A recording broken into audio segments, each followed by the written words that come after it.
Hello everyone, and welcome. We are going to discuss the first chapter of David Lloyd's Consciousness and the novel.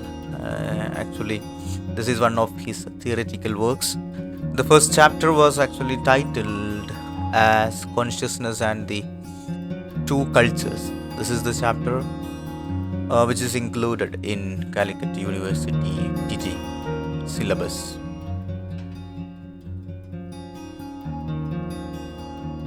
David Lodge is known for his satiric works. David Lodge has been one of Britain's most loved and widely read versatile novelist, playwright, and an academician. Lodge's suburban upbringing in a traditional Catholic family in the austere conditions of post-war England is reflected in his early fictions. The works, The Picture Goers 1960, The British Museum is Falling Down 1965, are a clear example of this. Several of Lord's novels satirize academic life and share the same setting and recurring characters. These include Changing Places, A Tale of Two Campuses, Small World, an academic romance, 1984, and Nice Work 1988. The later two were shortlisted for the Booker Prize as well. Okay, Small World and Academic Romance and Nice Work. Now let's move on to the essay Consciousness and the Two Cultures. Then David Lodge begins his essay by saying that human consciousness has always baffled scientists as well as philosophers. And development in artificial intelligence, neuroscience, and evolutionary biology paved way for the better understanding of this dark continent. So he says this is an area which is very difficult to, reach. And Lodge in his work is examining how the evolved human consciousness find its expression in British fiction. That is what he is going to do in this essay. Okay, how the human consciousness can be found in British literature, especially in fiction. And Lodge starts his essay by alerting the readers on the intellectual debate on the nature of human consciousness. It was actually an article in the English Catholic Weekly, The Tablet, that alerted him about the current intellectual debate. The article was actually a review of two books. One is Daniel Dennett's Consciousness Explained, the another one is Francis Crick's The Astonishing Hypothesis. Okay, so these are the two books, and which actually kind of inspired him to write even this book. And the review article was by John Conwell, a well-known journalist and writer on religious matters. So the title of that review article was Soul to Software. And then after that, he brings the reader's attention to a novel called Fugitive Pieces by Anne Michaels. The narrator in this novel, Fugitive Pieces, Jacob Beer, he is speaking to a woman, and that line has been quoted in this chapter. And so he's speaking to this woman, Michaela, whom he has just met, and he's talking about seeing the prematurely born child of his friend Selman and Irina. When he saw that baby, what he saw was only a soul, because it was a premature baby. So even though the baby was there, but he said it was not fully grown as a baby. So he says what he saw was just a soul. it was not at a self, so that it was, the body was kind of transparent. So the narrator Jacob Beer, actually it's Greer written, Greer is Beer, Jacob Beer. He was actually a Holocaust survivor, and so always this the history of Holocaust is always there in his mind. He was obsessed with the history of Holocaust. When he is looking a premature baby, it brings back his terrible memories of the past, and he was actually rescued from the horror of Holocaust as a child. So when he saw this baby, he was reminded of his own past, and there were many people who were like half dead people, so in this concentration camps. So those people only had souls with them. That's what he says here. So the point made in this novel is that Jacob, you're looking at that premature baby whose hold on life is so fragile. He's reminded of photographs of the walking skeletons in the death camps. Okay. Then Lodge finds that this passage invokes the religious idea of the soul, which is scientifically impossible to prove. What he is trying to do in this particular work is that he's trying to understand the consciousness, right? Consciousness is kind of hidden and nobody can actually see this. So to talk about this topic is also very difficult. This consciousness is kind of related to, this consciousness is a kind of thing which is related to the idea of soul also. That's why he is explaining about the soul in the beginning.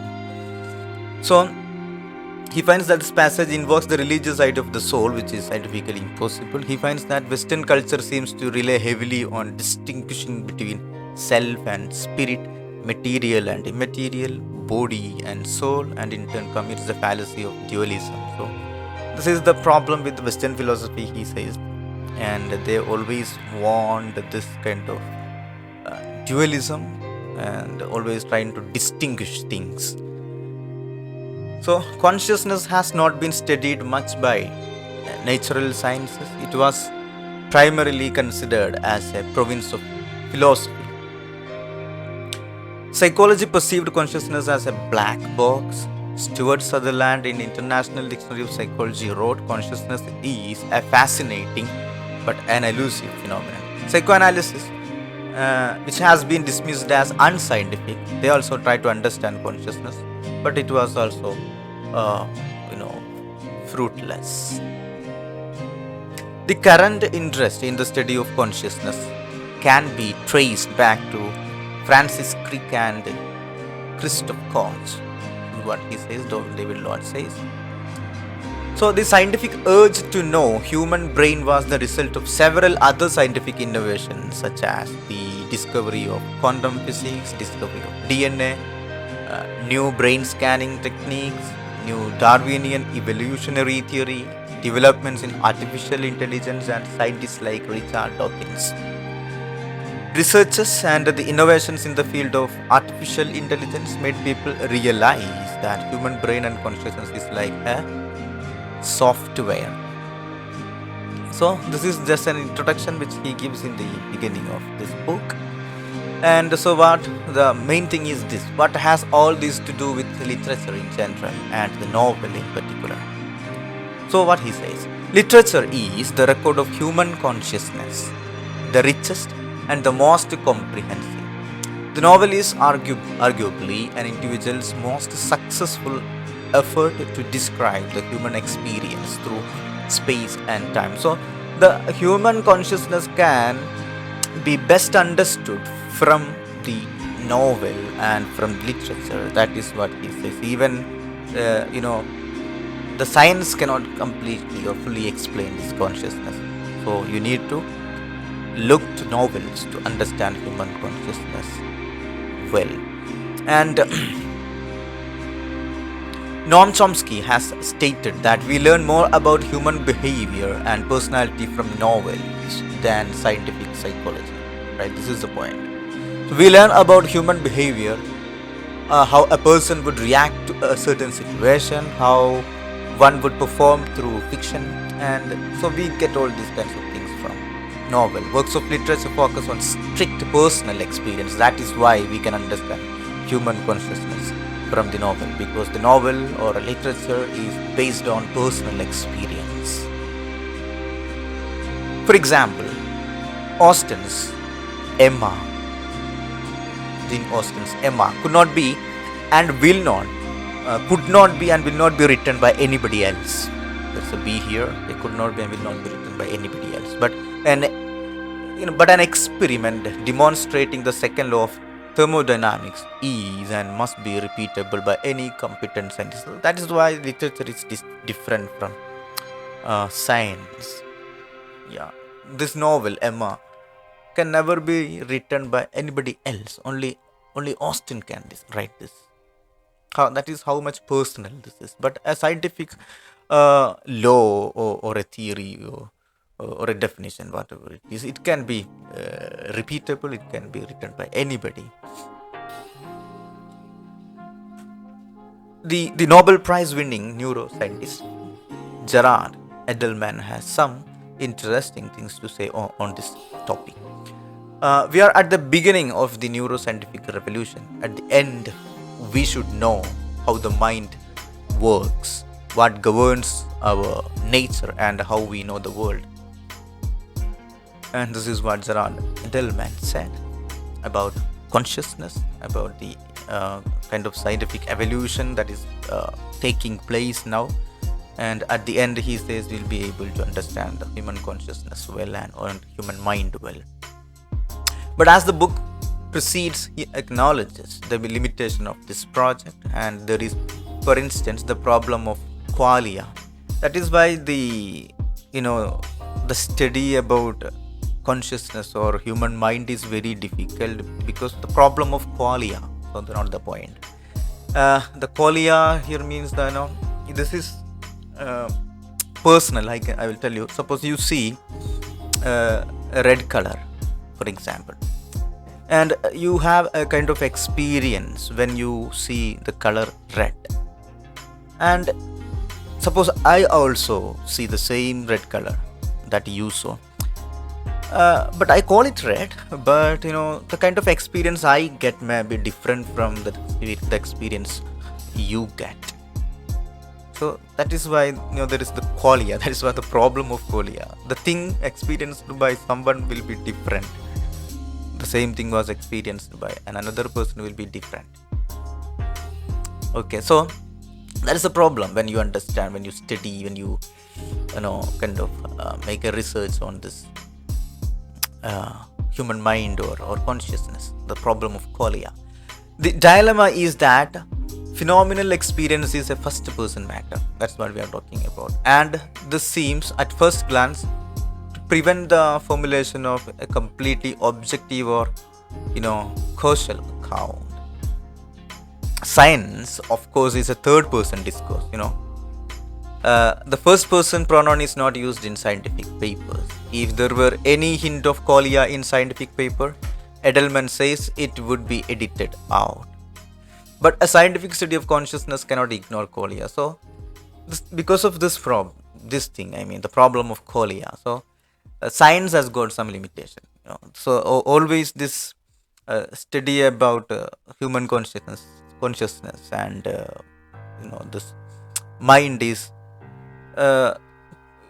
this is subjective. We will have to use the personal pronouns I, and first person narrative may be needed.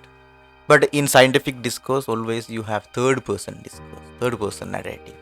First person pronoun is not used in scientific papers. So then Edelman says if there is any first person if there is any qualia in scientific purpose, it will be edited out. But he says scientific study of consciousness cannot ignore qualia. So without qualia, you cannot study, you cannot understand consciousness. So it has to be looked at from a first person perspective. Okay, you cannot completely or objectively describe human consciousness or mind. That's why science has always got some kind of limitations to understand human consciousness, which novels can do. Right? That's what he says. And later in his book, Edelman makes an interesting distinction between science and history. And science, he says, has emerged within history, and it attempts to describe the boundaries of the world, its constraints, and its physical laws. Events are denser than any possible scientific description. History, conceived as the sum total of individual human. This is what he talks about. History. So science has got some limitation. That's what Edelman says. And history also has got the same problem. History, conceived as the sum total of individual human lives, is of course complicated. There is simply too much data. Maybe historiography can give us selective accounts of events in selected human lives, but the more scientific its method, the more scrupulous it is in basing all its assertions on evidence. The more scrupulous it is in basing all its assertions on evidence, the less able it is to represent the density of those events as consciously experienced. So history, in simple terms, what he says, Edelman says, both science and history has got problems.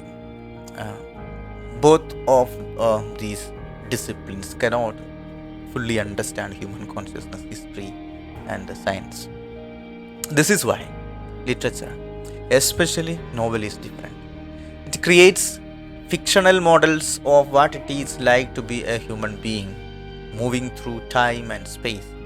It captures the density of experienced events by its rhetoric, and it shows the connectedness of events through the devices of plot. So even the complicated matters can be explored in literature or through literature or in novel. That is why novel is different. So things like consciousness or minds can be best understood through novel, which even the science or history cannot be able to do. Okay. And the recent scientific work on consciousness has stressed its essentially narrative character. So the consciousness or the mind has a kind of a narrative character. So this is also scientifically proved. Lord says. Antonio Damasio, for instance, in his book "The Feeling of What Happens," body, emotion, and the making of consciousness is the title of a book. In this book, he lays great emphasis on this narrative character of human mind or human consciousness. What happens when an organism interacts with an object is, he says, a simple narrative without words. It has its characters, it unfolds in time, and it has a beginning, it has a middle, and it also has an end. Even when we speak or when we interact, so there is a kind of narration going on.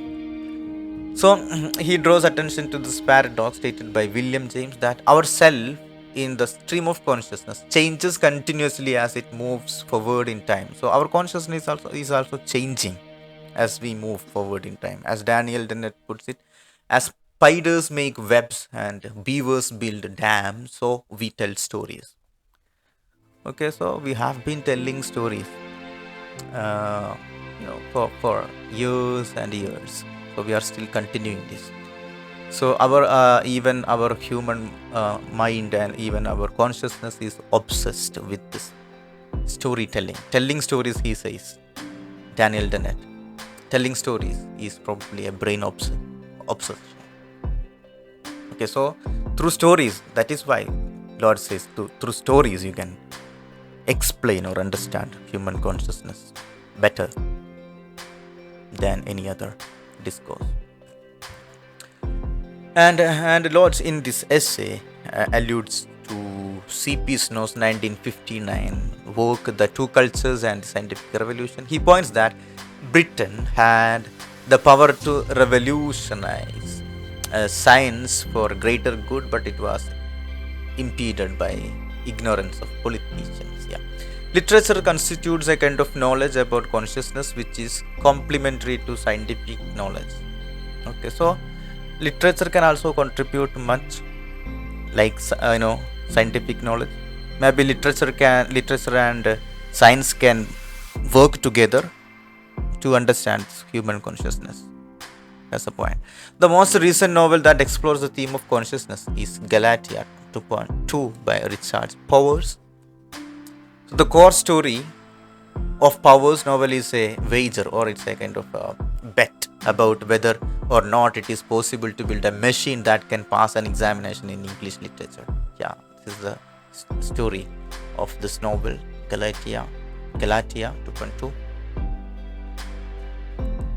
And another title is first person and third person. And the problem with the consciousness is that how to give an objective third account perspective to a subjective or first person phenomenon. So that is the problem with the study of consciousness. We have already discussed it. Okay, and so giving an objective third person account is very difficult because this is a first person phenomenon, this mind and consciousness. Let's then analyze how Henry James' novel Wings of Dove gives an account of consciousness in an objective sense. By the time he wrote this novel, published in 1902, James had perfected a fictional method which allowed him to combine the eloquence of a literary authorial narrative voice with the intimacy and immediacy of the first person phenomenon of consciousness. So he had kind of mixed both this narrative techniques, first person and third person. And in this novel, he has been successful in explaining or examining this human mind or consciousness. And another point Lords makes is that old novels are about the progress from innocence to experience. The heroes and heroines of most novels are involved in a social world where the achievement of their goals require constant adjustment of their own beliefs and the correct understanding of other people's. This is very clearly illustrated by the first three great English novelists, Defoe, Daniel Defoe, Richardson, and Fielding. And the most obvious difference between these novelists are their choice of first person and third person narrative. So Lords kind of says that first person narrative is best suitable. This is suitable for explaining or exploring this consciousness, human consciousness. So the earlier writers were sort of successful in doing so. Daniel Defoe is the most simplest and the straightforward novelist. His protagonists tell their life stories in their own words. So first person narrative, best for explaining this consciousness or going deep into the consciousness of the characters. And Samuel Richardson enormously extended and refined fiction's ability to represent consciousness when he stumbled on the idea of epistolary novel. So Samuel Richardson was also, according to David Lodge, was successful in doing so, doing the thing of this explaining this consciousness, and he has also been successful, and he has had the technique epistolary novel. And Fielding's approach was quite different. Though he calls his novels histories, for example, the history of Joseph Andrews, the history of Tom Jones, his storytelling method is much more traditional and much more overtly fictive or imaginative than Defoe or Richardson. So in Fielding, so he calls his stories history, so he had used third person narrative, and it was kind of more objective than subjective, but in the novels of Defoe or Samuel Richardson, they were using first person perspective, first person point of view. But Fielding was using third person, but also kind of first person perspective was there as well.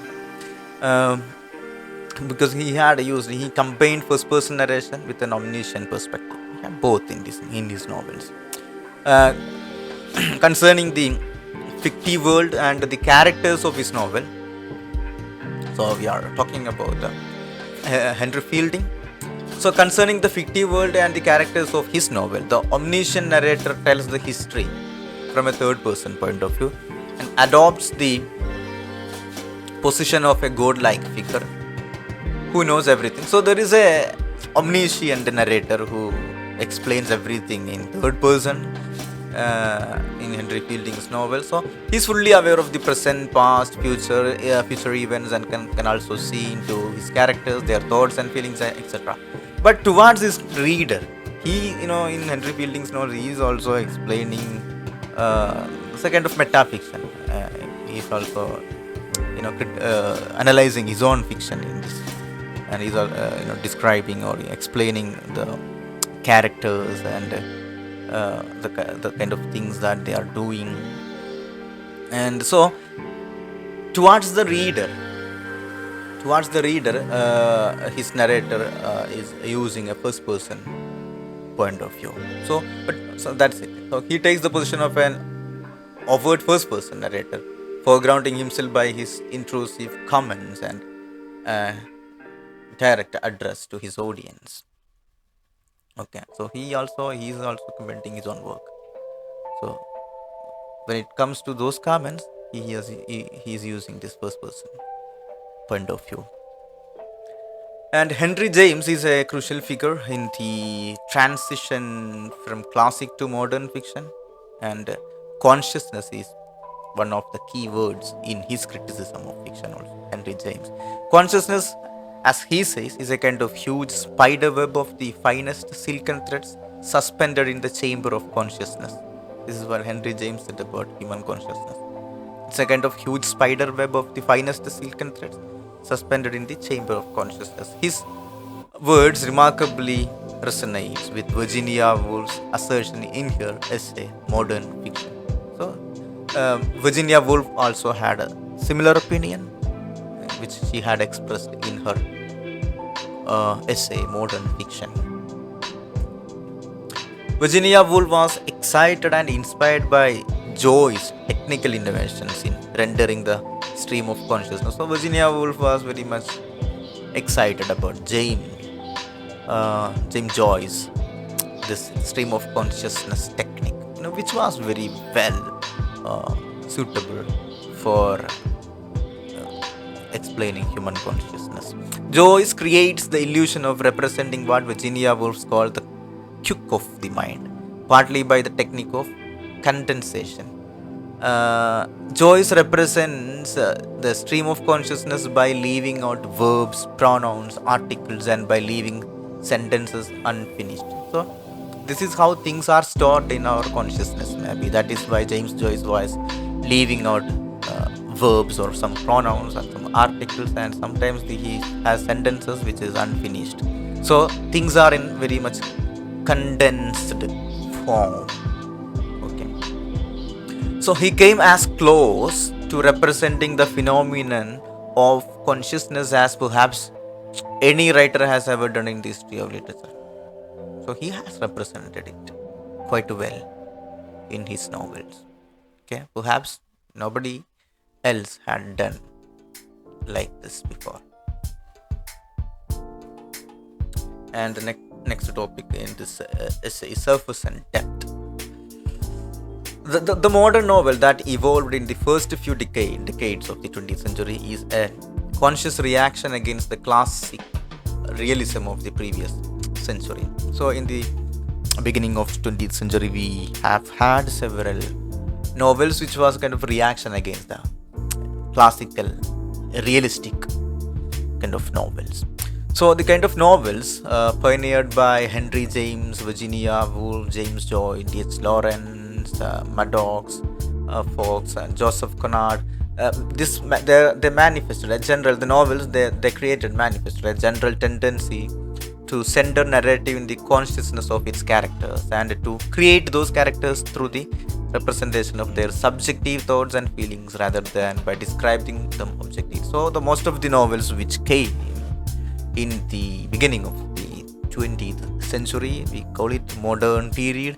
So most of the novels in this in this period had this kind of narrative techniques, and they had used techniques like stream of consciousness, and they were explaining everything in first person, and so the characters themselves was explaining everything, and the narrative was always subjective, and there was no objective description in the modern novel. The most important factor in this shift was the introduction of psychoanalysis by Freud and Carl Jung, and this was the one thing which influenced these writers to use this the first person point of view, and to analyze this human consciousness. It had a great influence on D.H. Lawrence and Virginia Woolf, psychoanalysis of Freud and Jung. Freud's idea of the consciousness anticipated the discovery of cognitive scientists and neuroscientists that much of the brain activity that produces the effect of consciousness is hidden from us. So the idea, much of the things that our brain produces are hidden, and actually Freud gave this idea, and which later developed by this cognitive scientists and neuroscientists. It encouraged the idea that consciousness had a dimension of depth, which was the task of literature to explore. So, and only literature can fully explore this area, this hidden area. Okay, for modernist writers, the effort to plumb these depths, to get closer to psychological reality, entailed an abandonment of traditional property. So they had abandoned this traditional way of telling stories to fully reach this hidden area. Okay, to get closer to the psychological reality. The play of human memory disrupts and shuffles the chronological order of events in the mind. So that is why the things are not stored in chronological order in our mind, and most of the things are fragmented, and it is there. Things are stored in a condensed format, and that is why the novels, by especially like novelists like James Joyce, in their stories we have this kind of uh, I mean, the things are fragmented in their novels, and as I already said, they had left out some verbs, some prepositions, even their sentences are incomplete, and also this is how the things are stored in our mind, maybe. And so they represent mind much better than any other writers.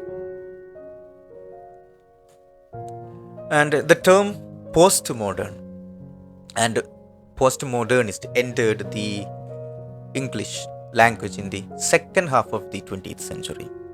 And the key figures in the first modern generation of English novelists were in the first postmodern generation were Evelyn Waugh, Graham Greene, Henry Green, Anthony Powell, Christopher Isherwood, and George Orwell. So from when we entered actually this postmodern period, things have changed again from this first person point of view to the third person point of view, explaining things objectively again. So they all began to write in daunting shadow of James, Conrad, Joyce, Lawrence, Woolf. They admired them, imitated them, but also in due course reacted and rebelled against them, rebelled against these modern writers, these postmodern right. Some of the writers had kind of imitated them, but some also rebelled against them. So they reversed the modernist privileging of depth over surface. So the modern writers were giving more importance to the depth, I mean the consciousness, and but the more postmodern writers were reversing this tendency. Then there is a return in their novels to objective reporting of the external world and focus on what people say and do rather than what they think and feel. Okay. The stylistic turn of the novel away from depth to surface was connected with the emergence of a new narrative medium in the 20th century, that is cinema. So this turn is maybe because from depth to surface. Maybe this is because of the new narrative medium in 20th century which emerged, especially it became very popular in the second half of the 20th century. Of course, this is cinema. Compared with prose fiction or narrative poetry or drama, film is most tied to representing the visible world, okay, and least well adapted to representing consciousness which is invisible. So uh, film or movies are more concerned with representing the visible world, right? So maybe, and so and least well adapted, it's not suitable for representing consciousness that is invisible. Film is not capable of the precise description of characters' mental life that we find in the classic and modern novel. But in film, the subjective inner life of the characters has to be implied rather than explicitly verbalized. So in movies, we cannot see this consciousness, that is the depth, which was there in the modern novels, also in the classic novels, characters' mental life. So film maybe cannot show this our human consciousness or human mind in the movies. Maybe the things can be implied, okay, not possible to verbalize everything. And metafiction, another thing. Metafiction has been a favorite resource for many postmodernist novelists like John Fowles, Muriel Spark, Malcolm Bradbury, John Parth, and Kurt Vonnegut, etc. By openly admitting and indeed drawing attention to the fictionality of their text, they free themselves to use all the convention of traditional novels. So they were using all kind of techniques, especially the traditional techniques. This metafiction, the writers were using this metafiction technique. They combine third person and first person narration.